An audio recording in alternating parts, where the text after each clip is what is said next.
there a right way to run downhill?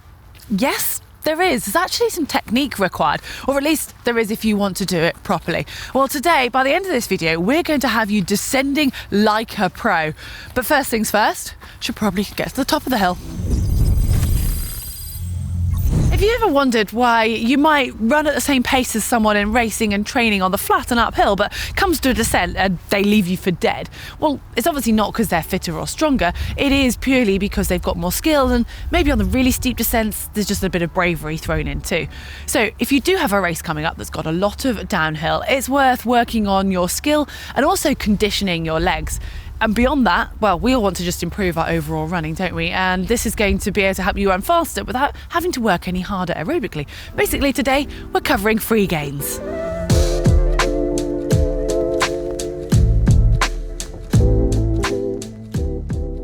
So gravity can be your friend when you're running downhill, and you want to allow this to help you, not fight it. So if you think about when you're running on the flat, you have a slight natural forward lean. You want to carry that over to when you're running downhill. And I know to a certain extent it is going to depend on the gradient, but if you can start off on gradual gradients and then picture the ground and think about your body, and ideally you want to still remain at around 90 degrees or preferably even slightly lower than that, your angle from the front of you to that ground. So as the ground gets steeper, you're actually going to be leaning further forwards within reason to try and keep that angle. Now, as it does get steeper, it's going to be more tempting to lean backwards, but then you're just going to be fighting that position and not allowing gravity to aid you.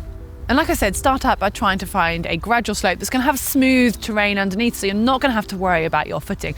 And I want you to ignore your pace. It really doesn't matter how fast you're running, but just go with whatever feels comfortable. And as you start to work on that forward lean, you should be able to feel your foot landing on the ground very similarly to the way it would be landing if you were running on the flat. And with this, you'll just find that your legs will move more naturally underneath you. And then you want to think about your eye position and your head position. So still keep that natural gaze ahead of you, sort of 10, 20 meters ahead, just like you would if you were running normally. And now you might actually need to consciously think about trying to tuck your chin in ever so slightly. Now, this won't be tucking it in, but when you run downhill, it is quite tempting to naturally lift your head to try and slow yourself down.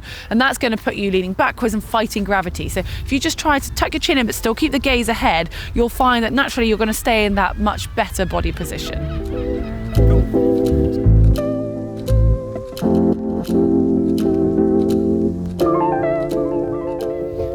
And this leads us on nicely into the foot strike. We've already touched on it a little bit, but it does go hand in hand with your lean. If you're leaning too far backwards, you're probably going to be landing with a heel strike. Now, ideally, you want to have a midfoot landing, similar to what you would have on the flat. If it's going to be forefoot, you're probably leaning too far forwards, but that is pretty uncommon. And ideally, you want your foot to be landing underneath your body, as that's going to make it easier to keep that smooth running gait.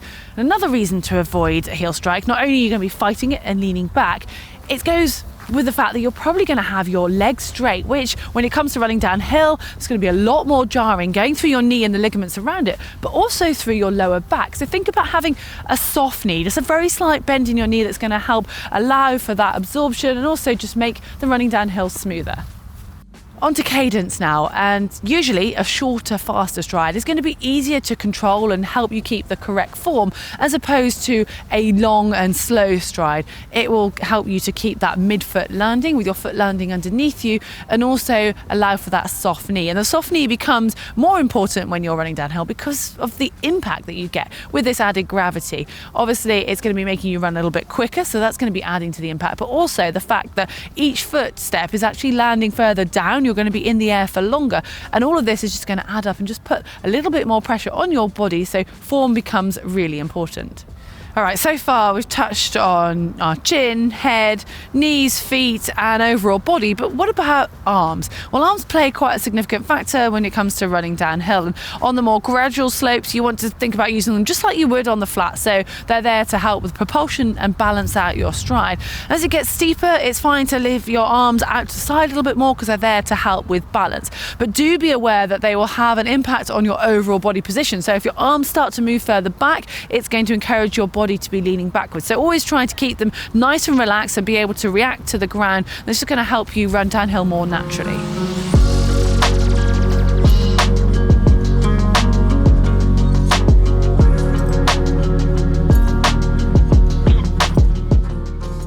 let's have a look at equipment. If you're doing a lot of downhill running or you've got a downhill race coming up, you might want to consider getting a shoe with a little bit more cushioning that's going to help dampen some of that impact we've talked about.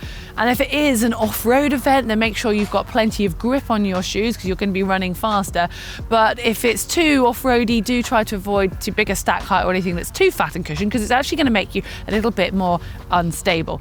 And when it comes to actually securing your shoe on your foot, you want to make sure that your laces are done up evenly the whole way through and they're holding your foot just nice and securely in the shoe, because every time your foot lands, especially on the steeper stuff, your toes are going to naturally be jolted to the front of the shoe, and you don't want to have that added pressure and discomfort there.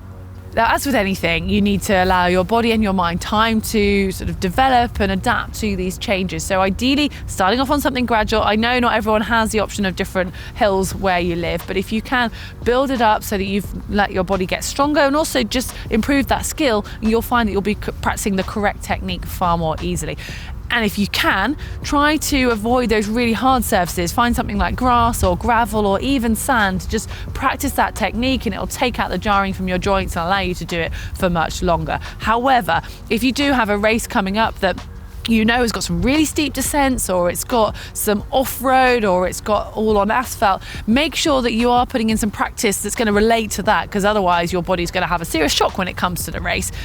Make sure though you do that with enough time beforehand so you've had plenty of time to rest, because you don't want to be going into a race with sore muscles.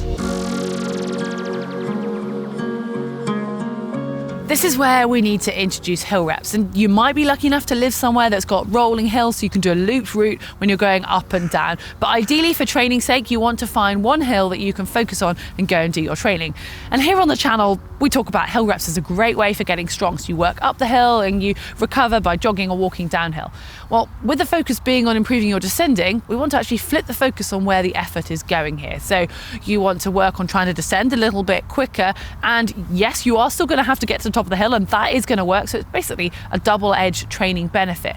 But as you get closer to a race, or you're wanting to really dial in on this skill, I want you to practice running downhill faster, but not stopping at the bottom, turning around straight away and coming back up, because in a natural race situation, you're probably going to hit an uphill as soon as you've done the downhill. So you want to get your legs used to turning from going down and that descending eccentric loading to turning around and going back up. And when you need a rest, take the rest at the top of the hill instead of at the bottom. Now, you might be panicking if you've got a downhill race coming up, but you don't live anywhere that's got hills. Well, there's lots of ways around this, but first you need to think about what's actually happening to your legs when you're running downhill. Now, your quadricep muscles, the muscles on the front of your thighs, are lengthening under tension, so whilst contracting. And this is why the next day you'll feel that sort of DOMS feeling in your legs just hurt quite often more than they would if you'd gone uphill. Now, this can be replicated in several ways. You can do it on some steps and stairs, so practice running down the stairs, or you could alternatively do it with a weighted vest, or maybe fill a rucksack with a whole load of cans of beans, and you can even walk down the stairs. And sometimes going the action more slowly in a more controlled manner can actually be harder and work as a really good conditioning exercise. And then you've got the option in a gym, or it's quite easy to improvise at home, with the box jump.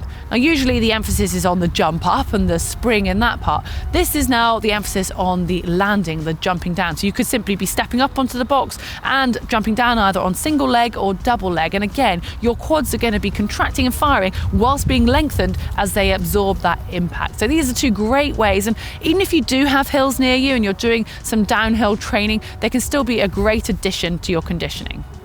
There are some popular and rather major events such as the Boston Marathon that involve a fair amount of downhill running. That's got the first few miles that are over a gradual descent, and you've got something that's got even more significant downhill like Comrades when it's the downhill year, and that's 87k with the majority of it descending. So for races like that, you certainly need to make sure you've done your conditioning beforehand. But whether it's for racing or purely just improving your downhill running, it's going to take a certain amount of practice and conditioning in order to really get your legs used to it. Well, hopefully you found this useful and you're going to go and find some hills and start flying down them. Give us a like if you've enjoyed it, and follow us on our social media. And if you've not done so yet, make sure you subscribe here as well.